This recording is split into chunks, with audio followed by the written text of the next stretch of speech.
ఇవాళ ఎన్నికల షెడ్యూల్ విడుదల కాబోతోంది. మధ్యాహ్నం 3 గంటలకు ఎన్నికల షెడ్యూల్ విడుదల చేయబోతోంది కేంద్ర ఎన్నికల సంఘం. లోక్సభతో పాటు ఏపీ సహా 5 రాష్ట్రాలకు ఎన్నికలు జరగబోతున్నాయి. షెడ్యూల్ విడుదలైన మరుక్షణమే ఎన్నికల కోడ్ అమల్లోకి రాబోతోంది.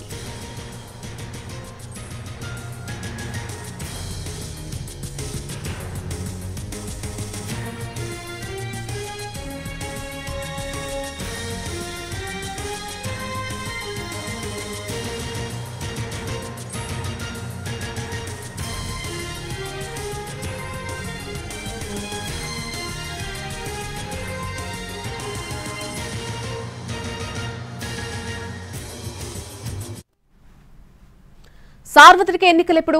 ఏపీలో పోలింగ్ ఎప్పుడుంటుంది? ఈ ప్రశ్నలకు మరికొన్ని గంటల్లోనే సమాధానం దొరకబోతోంది. మధ్యాహ్నం 3 గంటలకు ప్రెస్ మీట్ పెట్టి ఎన్నికల తేదీలను ప్రకటించబోతోంది ఈసీ. మరి ఈసారి ఎన్ని ఫేజుల్లో ఎన్నికలుంటాయి? ఏపీలో ఒకే విడతలో ఎన్నికలు నిర్వహిస్తారా అనే అంశాలపై ఆసక్తి పెరుగుతోంది. ప్రస్తుత లోక్సభ గడువు జూన్ 16తో ముగియనుంది. ఆంధ్రప్రదేశ్, ఒడిశా, అరుణాచల్ ప్రదేశ్, సిక్కిం అసెంబ్లీలకు ఈ ఏడాది మేలోగా ఎన్నికలు జరగాల్సి ఉంది. ఇలాంటి పరిస్థితుల్లో సార్వత్రిక ఎన్నికలకు నగారా మోగనుంది. ఇవాళ మధ్యాహ్నం 3 గంటలకు కేంద్ర ఎన్నికల సంఘం ఎలక్షన్ షెడ్యూల్ ఇవ్వనుంది.